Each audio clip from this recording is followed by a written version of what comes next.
Sir வணக்கம் sir. வணக்கம் sir. மே 4க்கு பிறகு களம் எப்படி சார் இருக்கும், அரசியல் களம்? அரசியல் களம் நம்ம ஊட்டிக்கு போகிற பாதை மாதிரியே கரடுமோட இருக்கிறது. கொண்டை ஊசி வளைவுகள்லாம் பார்ப்போமா, அது மாதிரி தான் இருக்குது. ஒரு கிறிஸ்டல் கிளியராக இதான் நேர்பாதை, இந்த கட்சி தான் வரும், அந்த கட்சி தான் வரும்லாம் சொல்ல முடியாது. இப்போ நிறைய விஷயங்கள் நம்ம பார்த்துருக்கோம். ஒரு கட்சிக்கு இந்த பக்கம் பாதகமாக இருக்குது, அந்த பக்கம் சாதகமாக இருக்குது. அப்புறம் பல இடங்களில் பணம் கொடுத்ததால் பிரச்சனை, சில இடங்களில் பார்த்தா பணம் கொடுக்காததால் பிரச்சனை. ஸோ இந்த மாதிரி துண்டு துண்டான நிறைய விஷயங்களை நம்ம வச்சுருக்கோம். அப்புறம் 29ஆம் தேதிக்கு அப்புறம் நம்ம பேசுவோம், அது வேறு விஷயம். ஆனால் எல்லா கட்சிகளும் ஒரு இலக்கை நோக்கி போகிறது தான் எல்லாருக்கும் வெற்றி என்பது ஒரு இலக்கு. அது திமுக, அண்ணா திமுக, நாம் தமிழர், விஜய், அப்புறம் மற்ற எல்லாருமே பார்த்திங்கன்னா ஒரு வெற்றி இலக்கு வெற்றி, அதை நோக்கி போகிறாங்க. ஆனால் எல்லாம் போகிற பாதைகள் சரியான பாதையா அப்படின்னு நம்ம நிறைய பேசும்போது இப்போ நம்ம விதியை இருக்கிறதுனால நம்ம பேச முடியாத சூழ்நிலை. கண்டிப்பாக நம்ம பேசுவோம். அதனால் இப்போ யாருக்கான வெற்றி அப்படின்னு ஒரு கிளியர் கட்டாக நம்ம சொல்ல முடியாது. எப்பவுமே பார்த்தீங்கன்னா ஒரு அலை வீசும். இந்த எலெக்ஷன் டைமில் பார்த்தீங்கன்னா ஒரு அலை வீசும். ஸோ அந்த அலை யாருக்கான ஃபேவரட்டான அலை, இதில் யார் பாதிக்கப்பட போகிறார்கள், யார் ஆதாயம் ஆக போகிறார்கள் என்பது ஒரு நிறைய டர்னிங் பாயிண்ட் உள்ளதாக. அது பெரிய இதுதான். திருப்பதி மலைக்கு போகிற மாதிரி போய் கடைசியில் போய் கோவிந்தான்ற மாதிரியான ஒரு பாதையாகத்தான் இருக்கிறது. 4ஆம் தேதி என்பது எல்லாரும் சொல்லக்கூடியதான். என்னால் நம்ம அது சொன்னோம். 29ஆம் தேதி நம்ம சொல்லிடுவோம் யார் என்னன்னு சொல்லிட்டு என்பது தான் நான். சார், இந்த தேர்தல் பார்த்தீங்கன்னா ஒரு மாற்றம் இருக்கும். விஜய்னால் தான் இத்தனை சதவீதம் வாக்கு வந்தது அப்படின்லாம் சொல்கிறாங்க. அது எப்படி சார் உண்மையா? இது அவருக்கு விஜய் அவர்களுக்கு ஒரு ஓட்டு வங்கி வந்தது என்பதை மறுப்பதற்கு இல்லை. ஆனால் எஸ்ஏஆரில் 94 லட்சம் பேர் எடுத்துட்டாங்க. ஆல்மோஸ்ட் பார்த்திங்கன்னா ஒரு நிறைய பர்சன்டேஜ் போயாச்சு. ஸோ அந்த போனதையும் இப்போ எஸ்ஏஆர் ஃபார்மு இப்போ செத்தவன் போனவன் எல்லாரையும் எடுத்துகிட்டு நீங்கள் பார்த்தீங்கன்னா இது அதிகப்படியான வாக்கு விகிதமாக நம்ம நம்பக்கூடிய இடத்துல இல்லை. விஜய்க்காக இந்த சின்ன இளைஞர்கள் எல்லாமே வந்தாங்க. சில ஹவுஸ் ஒய்ஃப்ஸ் கூட அவங்க விசில்ஸ் விஜய்க்காக வாக்களித்தார்கள் என்பதெல்லாம் உண்மைதான். ஆனால் அதுக்கும் இதுக்கும் தொடர்பு இல்லை என்பது நம்ம கூர்ந்து கவனித்தால் நமக்கு தெரியும். எஸ்ஐஆரினுடைய அந்த பிரதிபலிப்பு தான் இந்த வாக்கு எண்ணிக்கை கூடுவதற்கான வாக்கு எண்ணிக்கை. கொஞ்சம் பர்சன்டேஜ் ஆஃப்கோர்ஸ் விஜயோட மாதம் நம்ம கணக்கு எடுத்து வேண்டாம். ஆனால் அவங்க சொல்கிற அளவுக்குலாம் இல்லை என்பது தான் நான் புரிதலாக இருக்கிறேன். சார், இந்த எலெக்ஷனில் பார்த்திங்கன்னா நிறைய காசு விளையாடி இருக்குது, 4 முனை போட்டி அப்படின்லாம் சொல்கிறாங்க. எப்படி சார், யார் யார் எவ்வளோ அமௌண்ட்டு கொடுத்துருப்பாங்க? 2 திராவிட கட்சிகள் ஆகட்டும், சீமான் அவர்கள் இருக்கார் ஒரு பக்கம், இன்னொரு பக்கம் விஜய் அவர்கள் இருக்காங்க. யார் சார் எப்படிலாம் செலவு பண்ணியிருப்பாங்க? சரி, இது எலெக்ஷன் எடுத்தோம்னா 4 முனை போட்டி.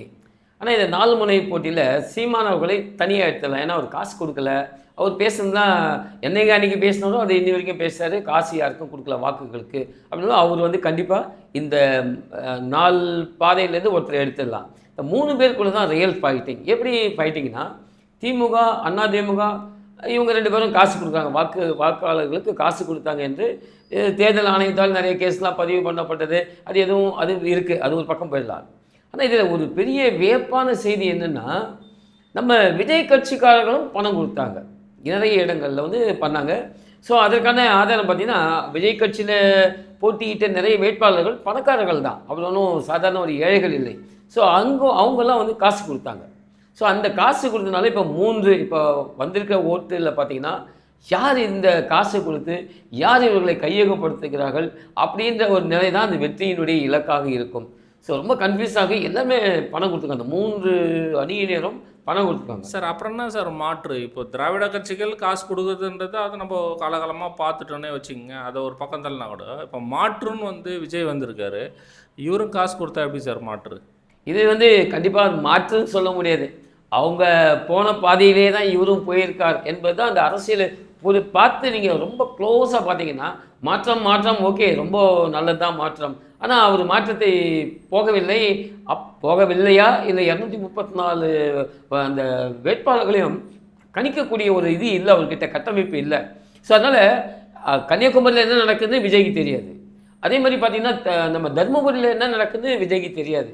ஸோ இது மாதிரியான இதில் பார்த்திங்கன்னா விஜய்க்கு தெரியாமல் நிறைய நடந்திருக்க வாய்ப்பு இருக்குது. அது பணமாக போயிடுச்சு. ஏன்னா அவன் பார்க்குறதெல்லாம் இந்த 2 திராவிட கட்சிகளை பார்க்குறான், மற்ற வாக்காளர்கள்லாம் எப்படி போகிறாங்கன்னு. ஸோ அதை பார்த்து இந்த நிறைய வசதி வாய்ப்புள்ள இந்த கட்சி விஜய் கட்சியை சேர்ந்தவங்க பணம் கொடுத்துருப்பாங்க. இது விஜய் சொல்லியிருப்பாரா இல்லையான்னு அது வேற இது.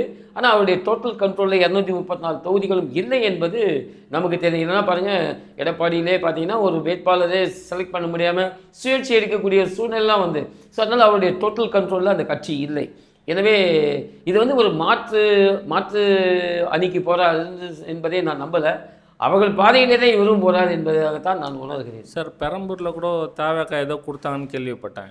ஏங்க பெரம்பூரில் எல்லா இடங்களையும் கொடுத்தாங்க என்பது தான் ஒரு இது.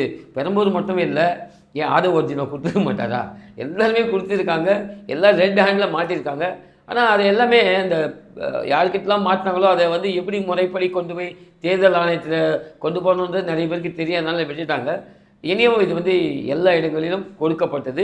இதுக்கு விஜய்க்கு உடன்பாடா அப்படின்னு நீங்கள் கேட்டிங்கன்னா, விஜய்க்கு தெரியாமல் நடந்திருக்கு. அவருடைய டோட்டல் கண்ட்ரோலில் அந்த கட்சி இல்லை என்பது தான் அதனுடைய ஒரு இது பிரதிபலிப்பாக இது இருக்கிறது என்பதை நான் உணர்கிறேன். சார் இப்போ மொத்தத்தில் வந்து பார்த்தீங்கன்னா, இப்போ எல்லா அரசியல் கட்சி மாதிரி தான் இப்போ இந்த மாற்று அரசியல் செய்கிறேன்னு சொல்லிட்டு வந்த விஜயம் அதே போல தானே சார்? சரி, மாற்று அரசியலே கிடையாது. நீங்கள் அவர் திமுக, அண்ணா திமுக, இப்போ விஜய் கட்சிலாம் கொடுத்த அந்த தேர்தல் அறிக்கைலாம் பார்த்தீங்கன்னா ஒன்றுமே இல்லை. ஒருத்தர் யார் ஜாஸ்தி கொடுக்கணும் அப்படின்னு தான் போனதை தவிர ஒரு ஆள் கூட மாற்றுன்னா என்ன பண்ணிருக்கணும் விஜய், அவர் நான் எவ்வளோ கடன் இருக்குது, இந்த கடனை கொடுப்பேன், அப்போ நீ இந்த என்ன சோர்ஸ் பண்ணுவ, எப்படி உனக்கு பணம் வரும், அந்த மாதிரி சொல்லியிருந்தான்னா அதுதான் மாற்று ஏற்பாடுகள்.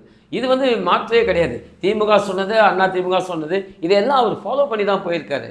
மாற்று அரசியலுக்கான ஒரு ஏற்பாடோ இந்த தேர்தலோ இல்லை என்பது அவங்களுடைய தேர்தல் அறிக்கையே சொல்லும். அவங்க 5 ரூபா கொடுத்தா அவங்க 10 ரூபா, 10 ரூபா கொடுத்தா 15 ரூபா.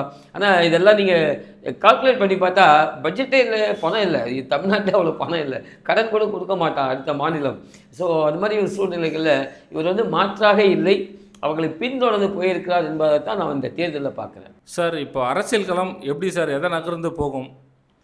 அரசியல் களம் வந்து எல்லா கட்சிகளும் ஈவன் நமது சீமான் அவர்கள் வரைக்கும் வெற்றியை நோக்கி தான் போகிறாங்க. இப்போ பார்த்தீங்கன்னா சீமான் அவர்களை நீங்கள் அந்த பணம் கொடுக்காதனால அவரை தள்ளி வச்சுட்டு இந்த 3 பேரும் நீங்கள் எடுக்கும்போது அதில் நிறைய மைனஸ் ப்ளஸ் இருக்குது. திமுக என்பது பல தேர்தல்களை சந்தித்த ஒரு கட்சி. அதிமுக அதுக்கு மாற்று இதுவே கிடையாது. அவங்களும் பெரிய பழங்குன்னு கொட்டப்பட்டவங்க தான். அது இல்லாமல் ஒரு பெரிய விஷயம், நம்ம எடப்பாடி வந்து இது வரைக்கும் இந்த முதலமைச்சர்களை இது மாதிரியான ஒரு எல்லா தொகுதிகளுக்கும் போய் ஒரு பிரச்சாரம் பண்ணவர் எடப்பாடி. அதிகம் அவரையும் நம்ம குறைத்து மதிப்பிட முடியாது. விஜய்க்கு வந்து ஒரு சின்ன இந்த மாஸ் இருந்தது, அதுவும் நம்ம கணக்கில் எடுத்துக்கொண்டோம். ஸோ எல்லாமே பணம் கொடுத்துருக்காங்க போது முடிவு எனக்கு தெரியும். ஆனால் 4ஆம் தேதி வரைக்கும் இருங்க, அட்லீஸ்ட் 29ஆம் தேதி வரைக்கும் இருங்க, கண்டிப்பாக யார் முதலமைச்சர்னே நம்ம சொல்லிடலாம் என்பதாக இருக்குது. நன்றிங்க சார். நன்றி.